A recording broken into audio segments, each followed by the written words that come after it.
Today we're going to talk about the free website Find a Grave.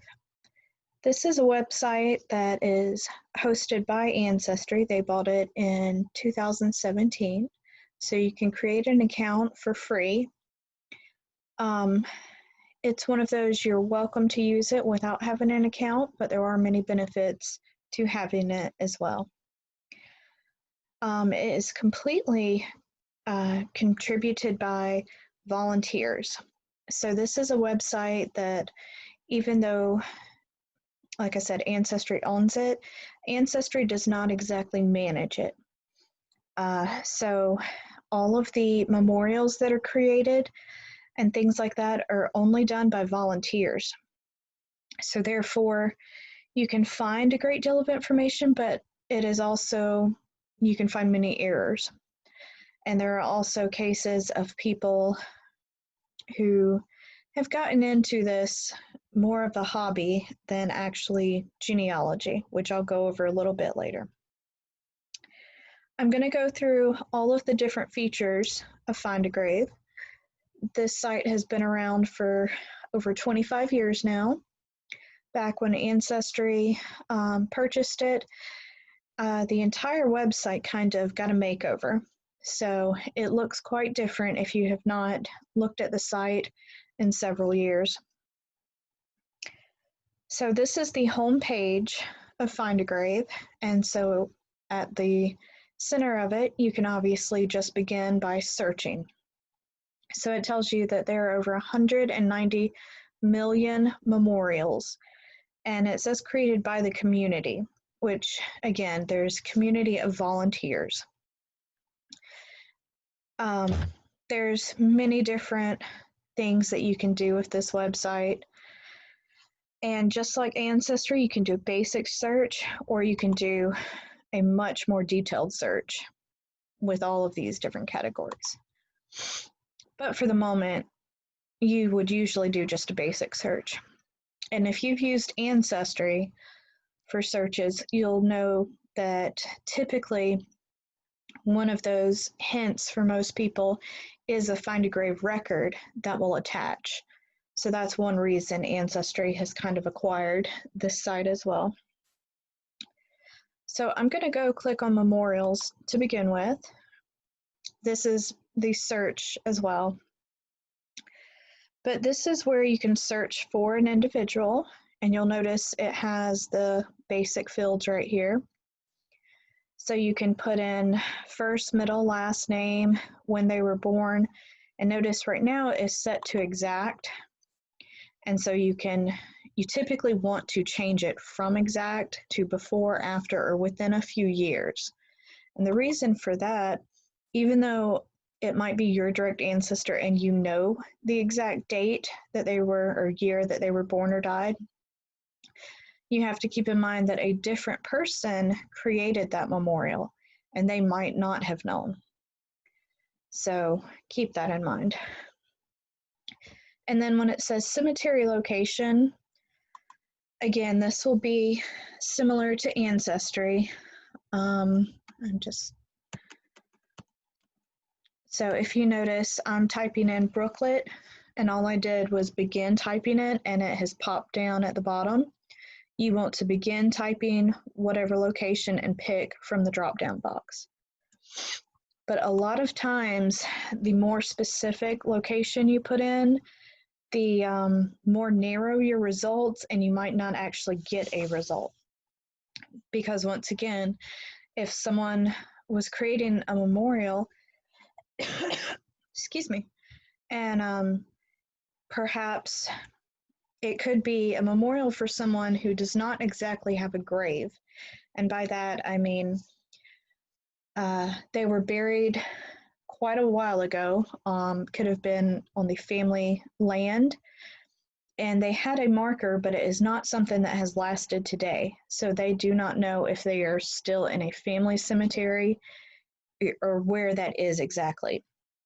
So they do not know the exact location, as in a specific city. So you might have to be more broad and put a county or even put a state, which might help.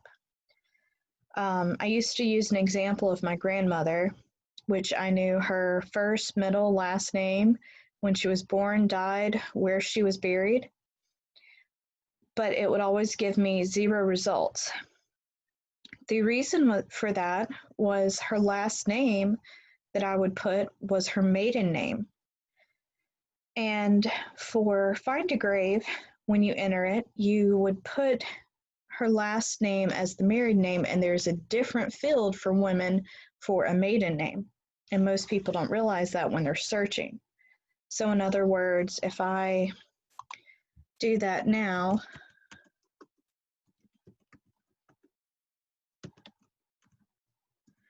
and search, notice it says no matches found.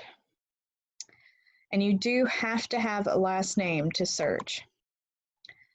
So I'm going to refine my search, and notice more search options. I don't think it will let me search. There we go. But this is Anona Joyce. And I'm looking through here.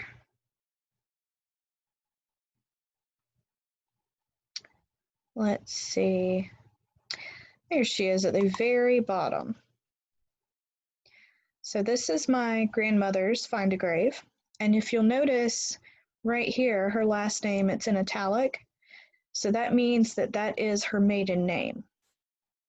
And so that is how you know the difference for women. So like here's her mother, and you see the name right here, which once again is in italic, her sister. So most of the female, the last name when you're searching is actually going to be their married name, not their maiden name.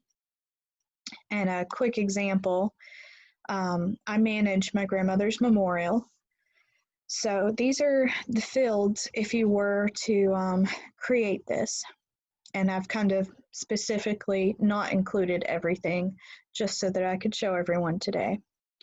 So right here, you see when I hover over it, it says maiden name. There is a spot to put a nickname also, female, and I do know her birth location. And see, again, you want to pick from there.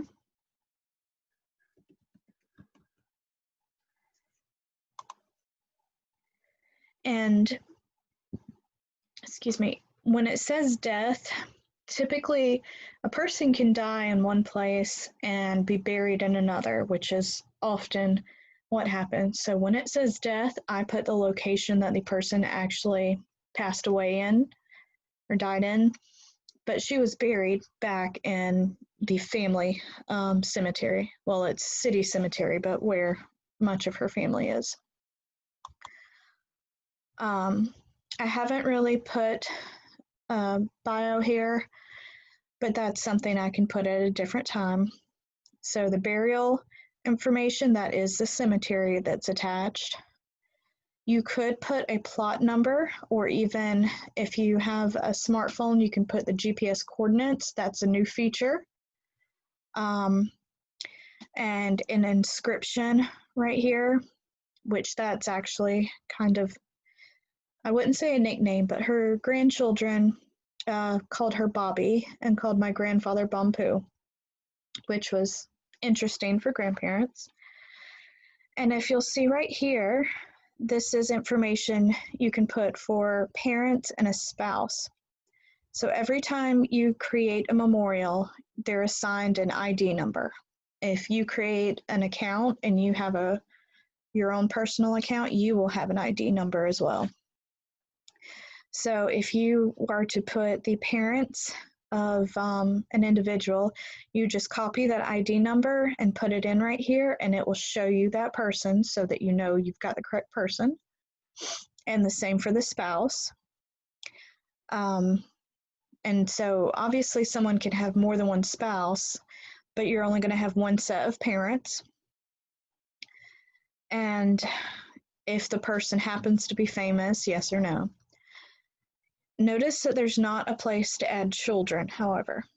This is one thing that Ancestry does to kind of keep people from, I guess, adding too much information. So in other words, the only way siblings will be denoted as siblings is if each of them have the same parents. And in some cases, and that's how it will be denoted as half siblings, if they have the same father or the same mother, but a different parent of the other. So we're going to save these changes. And so now I have a location for her birth and her death. And again, you can see where she's buried. And I'm actually going to jump up here real quick and go back to memorials. Down here, you can see that you can add a memorial. You can look at recently added interesting monuments, which these are fun to look at if you've got some spare time. Some of these are just, they have random inscriptions that are funny. There are some that are quite impressive. So the monument itself, if you see this image, it is a pyramid for his monument. So that is just, again, an interesting monument. Interesting epithets. Again, these are ones that you can have look on, and people have added it to these categories. So you can go through and see what it is that is so interesting about these. And these are each up under the memorials. So now I'm going to look a little bit more at cemeteries. And before I go to the tab, I'm just going to go from my grandmother's profile. So there are a few different things you can look at for this cemetery. Right here where it has burial, she's buried at Oakview Cemetery. So I can click right here and it will take me to the cemetery's main page. So it's given me an address right here, and also I could click on the map and it would actually show me how to get there. And it's saying that there are 2,510 memorials added, but only 54% of those are photographed. So that means that, you know, only half of those have actually been photographed. And down here, it is saying that for photo requests, there are 74 requests for photographs from either different individuals or people who were trying to find graves. If you click on the memorials, there are different ways of searching. They're going to begin alphabetically by the last name. And remember, the women, their last name is going to be considered their married name. So even though this is a woman who her last name was Whitworth, she's still the first person listed because of her last married name. And you can scroll down and look through these, or you can search the cemetery and you can search by just a last name. So here I'm looking at Wingate, and again, I can view all of these.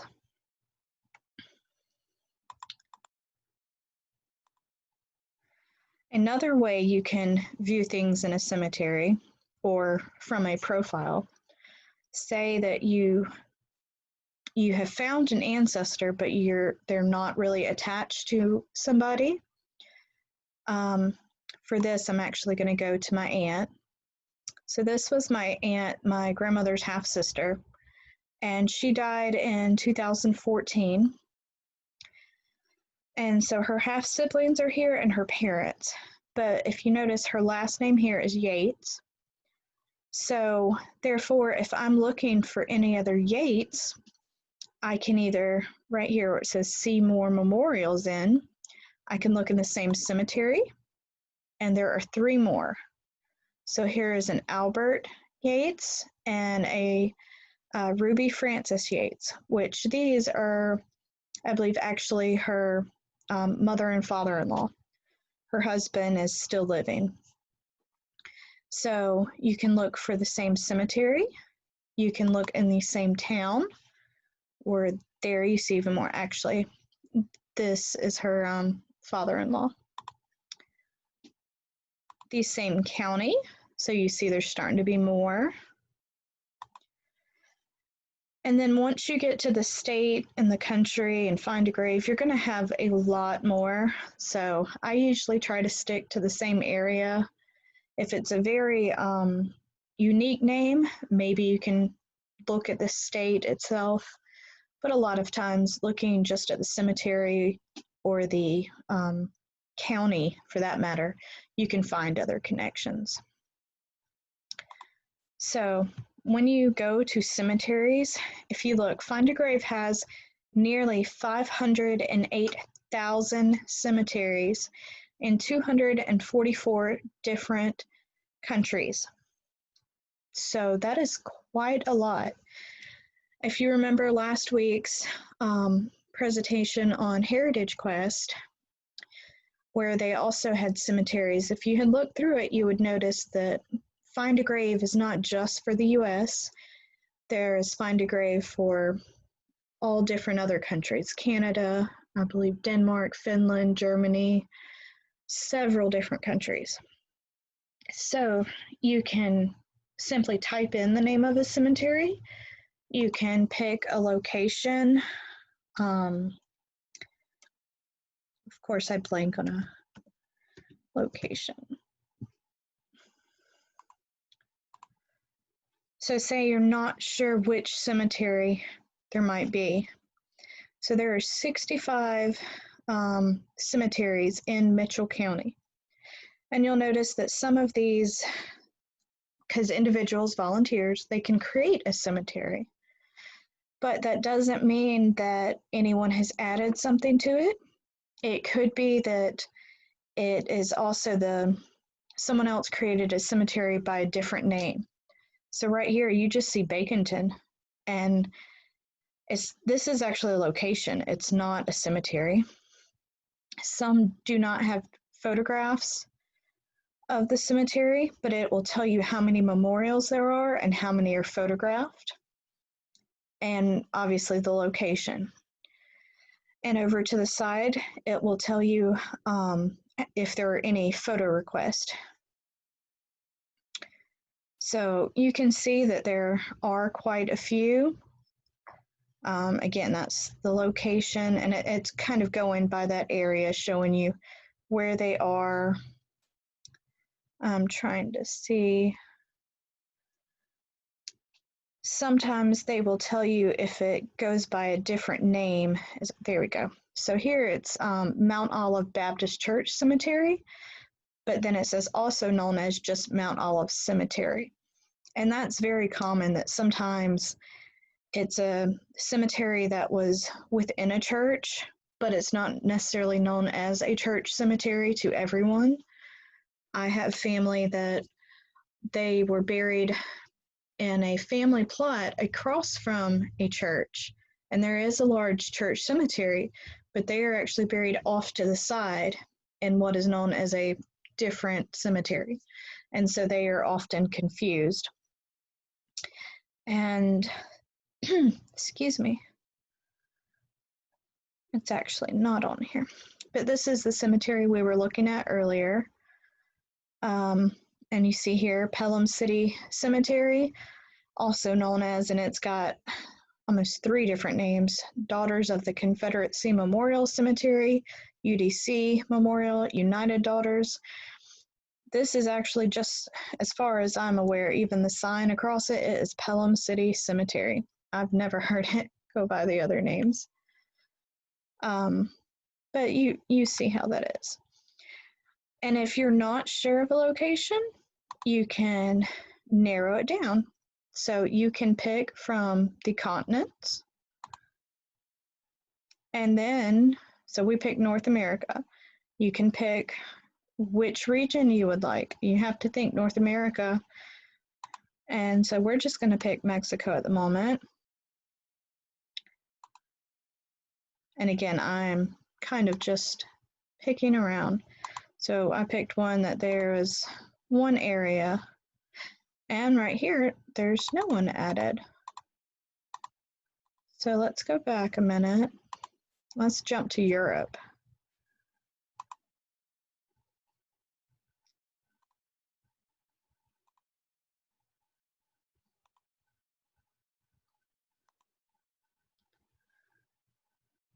So here we go. Here's a cemetery in France. And if you look, this is actually in English. We got lucky here, but it says that there are only 10 memorials. So this would be a small cemetery, or at least only so many have been added to it. So you can search for cemeteries all over the world just with this site. It just does not always mean that you will have, or the person you're looking for is on there. Also, if you have an account, you can choose to put the location that you're at. So that's why it has kind of my general location right here. So each of these is kind of a little balloon, and it will show me where or what cemetery is where. All I have to do is kind of click on them, and I can look by the map at what cemetery is what.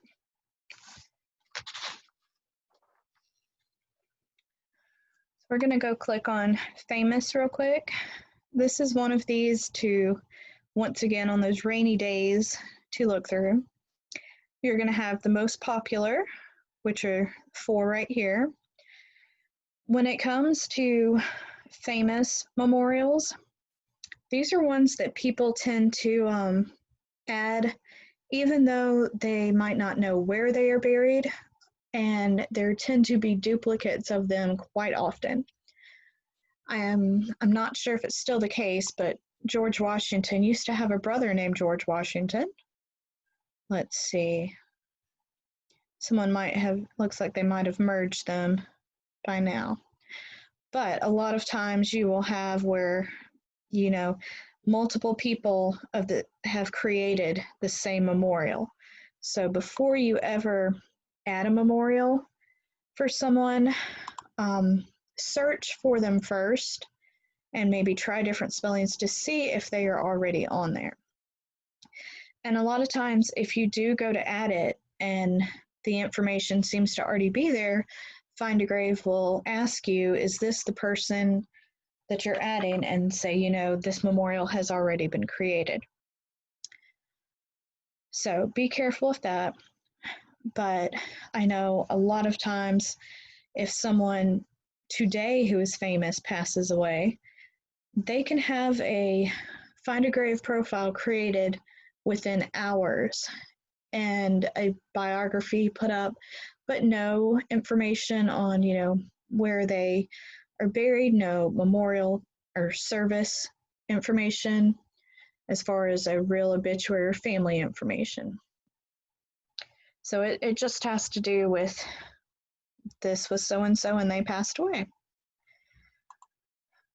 You can also look up, you know, who passed away or who was born on which day.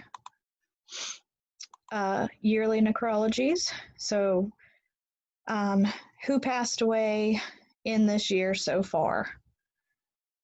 And obviously these are famous people who have passed away within this year. And they tend to keep the top 75 in here. So it will kind of change throughout the year. And then you can once again do the interesting ones and things like that. Claim to fame, new listings, which you can go through each of those on your own. So now we're going to look at contribute.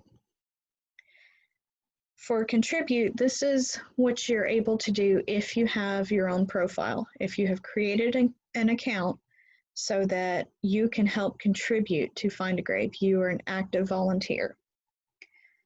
So you can add memorials, of course. So to begin with, you have to put a cemetery name and a location. And if they are not buried in a cemetery, or you do not know where they are buried, you would click this, and choose the burial type. So there are several reasons they might not be buried in a cemetery. Buried or lost at sea, cremated. I don't know of many, but there were some, donated to medical science. Lost at war. Now there are thousands and thousands, hundreds of thousands of men who have been lost at war over the centuries. Find a Grave has recently allowed animals and pets to allow memorials for those. And burial details unknown. This usually comes in when, say you have an ancestor buried in the 17 or 1800s, and you don't actually have an exact death date. You have a record, the last record where they show up, and you know they are deceased, but you do not know where they actually were when they passed away or where they're buried. So you still want to add that person as a parent so that you can add all of their children so that they show up as siblings. So that's one of those cases that you have to add a parent so that you can put the siblings together.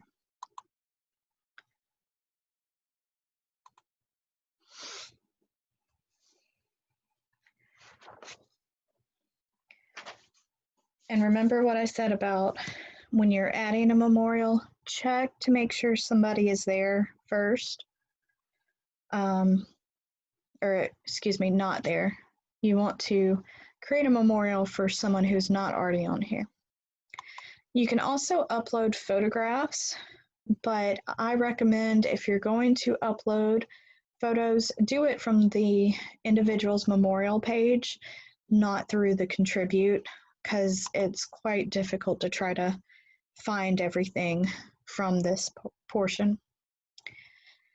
You can transcribe photos, and here it's very rare that there are any. So like right now it says there are no photos to transcribe at this time. This is typically for the location that you are in. You can upload photos. So for an example, if you lived in a very large city, New York or Chicago, something like that, and you're doing research and you find perhaps an ancestor, but the inscription on the gravestone is in a different language. And so you're not quite sure. It could be, Italian, Hebrew, Russian, some other language that you are not familiar with. You could upload the photograph and it would be posted for other volunteers in that area, and they would volunteer if they were able to transcribe it for you. And then photo request. Again, this is what I was referring to. It's not quite the same as uploading photos. So because of my location, it's telling me there are 185 photo requests in this area. Often it is the case that it is individuals who are unable to come to this location to photograph them. They know it's, someone that they're looking for perhaps, but they can't get here to take photos themselves. Or there's sometimes, for example, my good friend, Miss Tanya, she kind of does the photo requests to remind herself when she's able to come here to do them. But you can tell there are several, and you can claim the photo request if you're going to be able to go there. Once you claim it, you have 2 weeks to fulfill it. And if you already have a photograph of the person that the photo request is for, you can go ahead and hit fulfill and post that picture. But if you claim it, you need to at least know where that grave is. Otherwise, it's going to kind of recycle, and you want to be able to assist with that. I've put in photo requests before because I have a good bit of family that are up in Michigan, and also I don't know all of the cemeteries that they were in. So I've actually been in contact with a gentleman who that's kind of one of his hobbies is riding his motorcycle and going to the cemeteries. And last year, I believe, he went in January, and you could tell that he had had to remove 6 or 7 inches of snow and still photographed the headstones of my aunt and uncle up in Michigan. So I was very grateful for that. The 5th thing you can do is suggest edits. This is one of those, again, that is much easier to do from an individual's profile. And so you can see right here that suggestions for me, there aren't any at the moment. And then suggestions that I've sent, there are 5 that are pending. This is kind of the biggest part that I do is volunteering. And so 354 edits that I have done have been accepted. So a lot of this and it'll show your suggestion, I'm adding a spouse or a parent. See, I'm connecting those. I might be fixing the names. Right here, I'm putting the first name, what the middle name is. Right here, the individual had her maiden name as her middle name and had her middle name as the maiden name, so had those kind of mixed up. There's some cases where, they didn't know the full name, so I was able to fill that in. If you're going to do things like this, it's usually a good idea to be able to have information to kind of back up. So either tell the person where the information came from, explain where you got it from, or either say, I'm related to this person in whichever way. And then you can also upload a spreadsheet, which this is one that you would have to be quite savvy with Excel or things like that. I do have a good friend who they have done this before. They have surveyed an entire cemetery. They went through all of the church records and obituaries for the earlier church. So first they photographed every headstone in the cemetery, but then through the church records, they found, I believe, over 100 individuals that were buried there that they do not have markers. And then they went through obituaries to find even more. So they created a spreadsheet that marked every single burial in the cemetery, even those that do not have headstones, and where they ought to be. So for that cemetery, they have been able to upload a spreadsheet to indicate where every person should be buried in that cemetery, which it took them years to do that, but it is very impressive. Do keep in mind that when you do suggest edits, I'll go back to that real quick, depending on the person who created the memorial or manages it, they have to review it. It's usually sent to them, and you'll get an email once it's been processed or approved, but it may not be accepted. There might be reasons that they believe their information is correct. And then you might have individuals who are not nearly as polite as they should be. So just do keep that in mind. If you ever send a message to someone, perhaps requesting a memorial transfer, make sure you send a copy of that message to yourself in case you do not get the most polite message.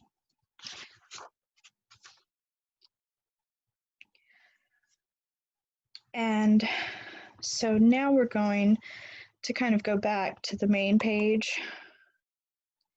Some of this I've kind of already talked about, but once again, I do want to mention that when you're doing your searches, sometimes it can be a bit finicky. So change your spellings, play with the years and things like that. Often less is more. So Even if you fill in all of the fields, you might not have the information, or the information might not come up. So put less information or take it away as you can. Sometimes just the first and last name are enough.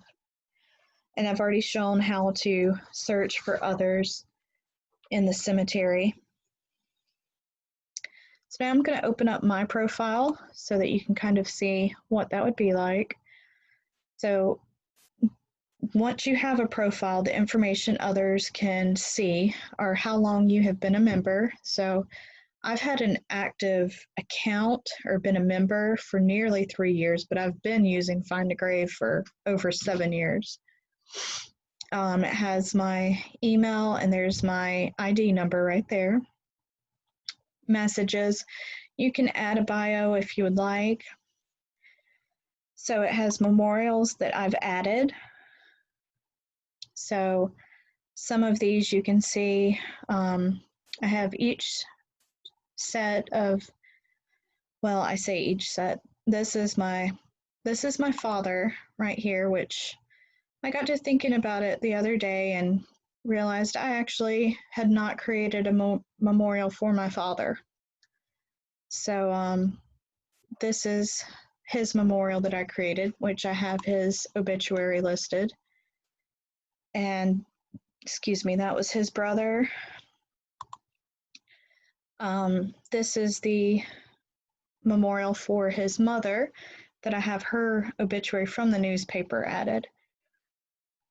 And I feel that her mother has one, but I have not even been able to find where her father or mother are buried. So that's why I have not yet created memorials for them.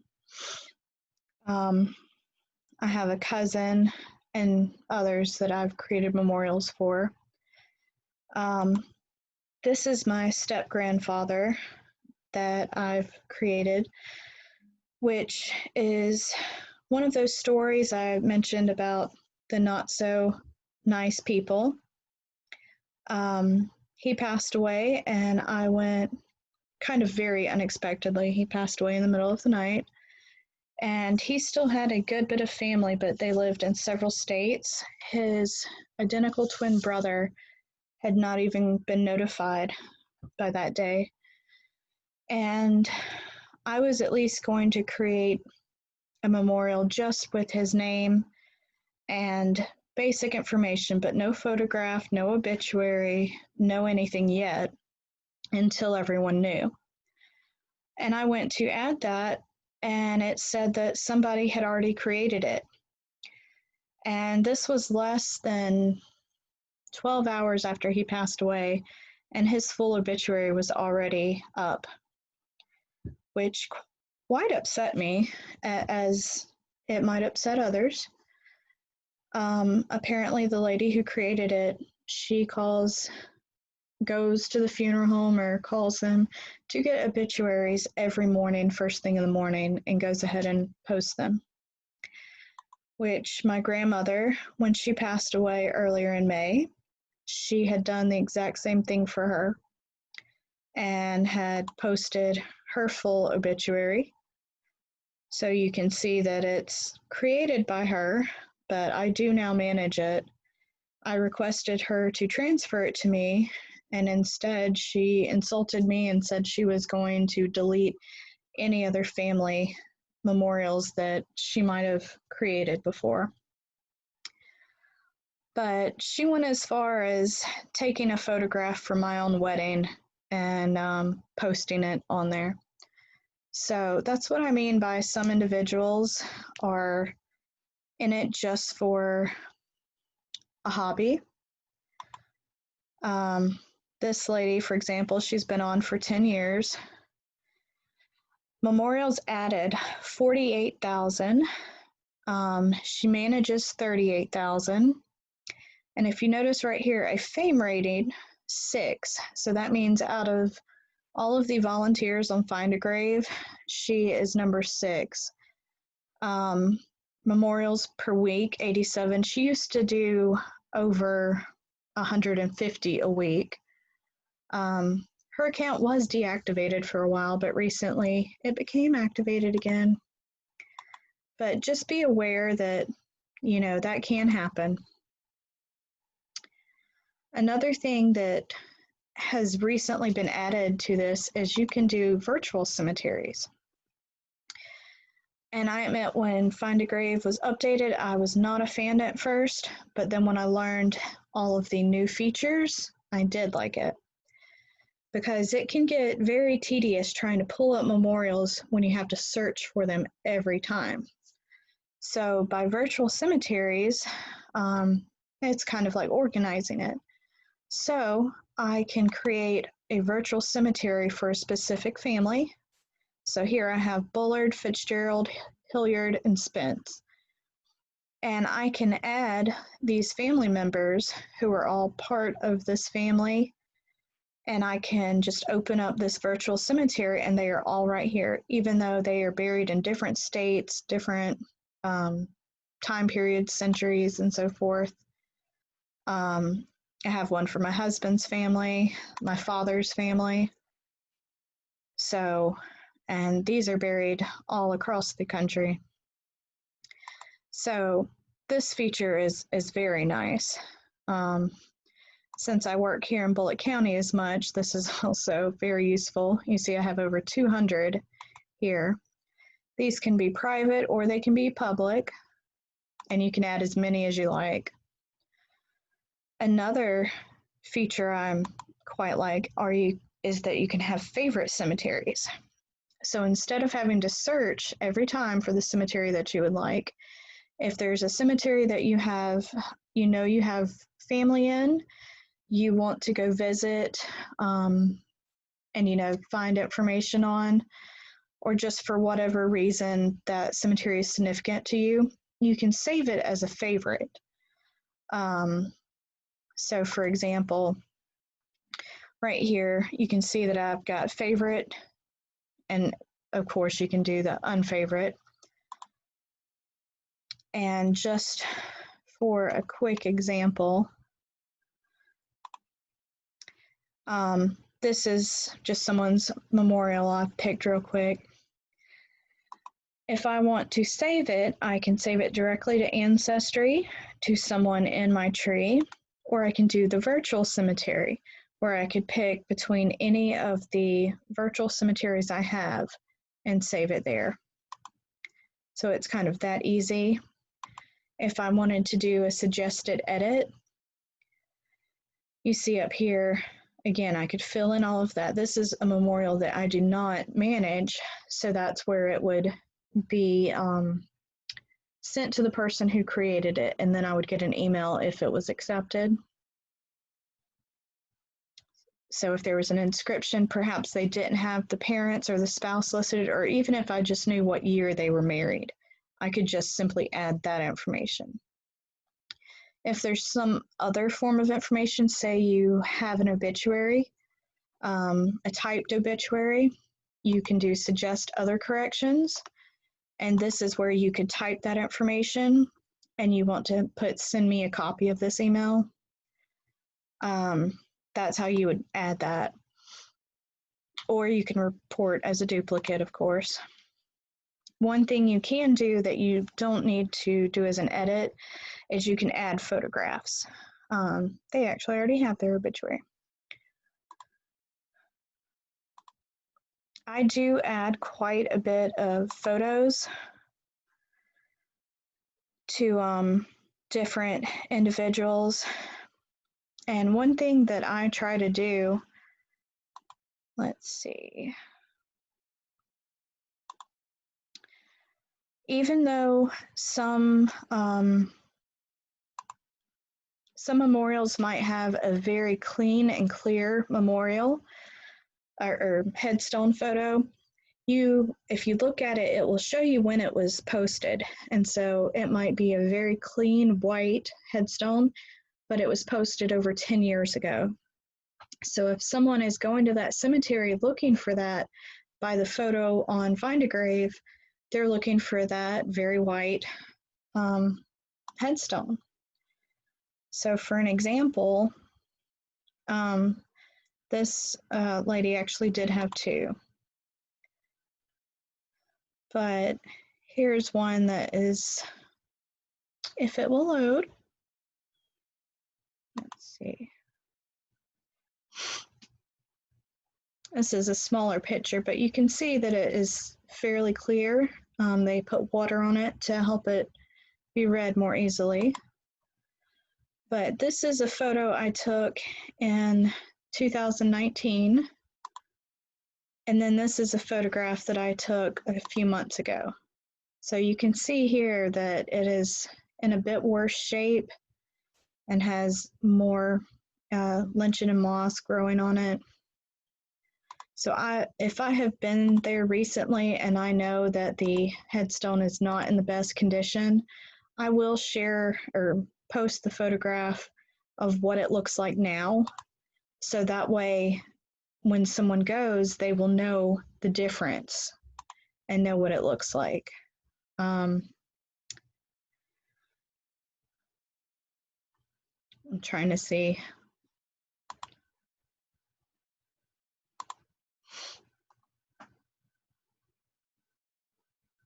I know I had added more.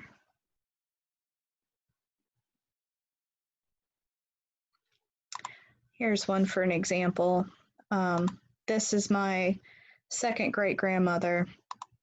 This was her headstone several years ago, and it's not the full headstone, but it was so dark you could barely read her name. And this is from water pooling, and so it had mold growing all over it, and it was just in very bad shape. So that's what the whole stone looked like. And this was taken in December of last year after I had cleaned it very well the month before. So you can see right there what a difference that made. So if you go to look at this stone now, this is what it looks like instead of it being so black. So if you are going to upload, it doesn't mean that you have to add photos just to the ones that do not have any. You can still upload photographs to those that have them, but maybe have not been added to for a decade or more. And the last thing I'm going to go over, I'm going to go back to the home page. At the very bottom, and I know it is tiny, but the help feature is right down here, which is quite important. They do have information on how to contact them if you have questions. So they have several different categories and things like this. So basically, frequently asked questions. Excuse me.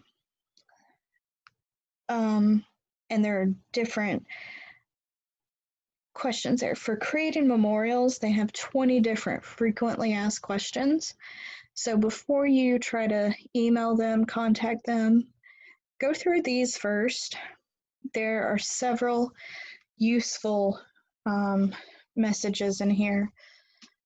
And I know creating memorials, editing memorials, and transferring memorials tend to be the top questions that they get. But they also have, favorite cemeteries, flowers, which you can leave flowers on each memorial as well.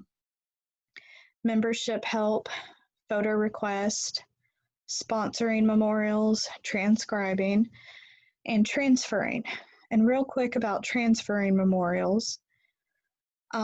They do have a policy for transferring, and that means to let somebody manage a memorial. So if you create a memorial for someone who is not a direct relative within a third degree or 3 generations of yourself, and somebody else requests that memorial to be transferred, so if it is their sibling, spouse, parent, grandparent, child, or any relation like that, very close, and you are not, according to their terms, you have to transfer that memorial to them. And they do go sometimes, to second great grandparents and so forth. So do read the rules on certain things. because your account can get banned or suspended for a good little bit. But pretty much everyone who's on here mostly is doing this to help people. Not everyone can get out. There are certain cemeteries that people don't know about. So if you're a family historian and you know where a small family plot is that you're able to get to and add to find a grave, what better way to share that with others who aren't able to get there or maybe do not even know that it exists? So help others, become a member, add photographs if you'd like, create memorials for those who might not be on here, make edits, just correcting small information, and that way you'll eventually be correcting things on Ancestry as well. So that would be a big help. So we'll be doing the question and answer on Monday. Please let me know if you have any. Well, actually, you can email me your question and answers. We won't be doing one on Facebook, but I will be happy to answer any questions you have. You can post them on the flyer on Facebook. You can set up an appointment with me through email, and I'll be happy to see what I can do to help. Thank you.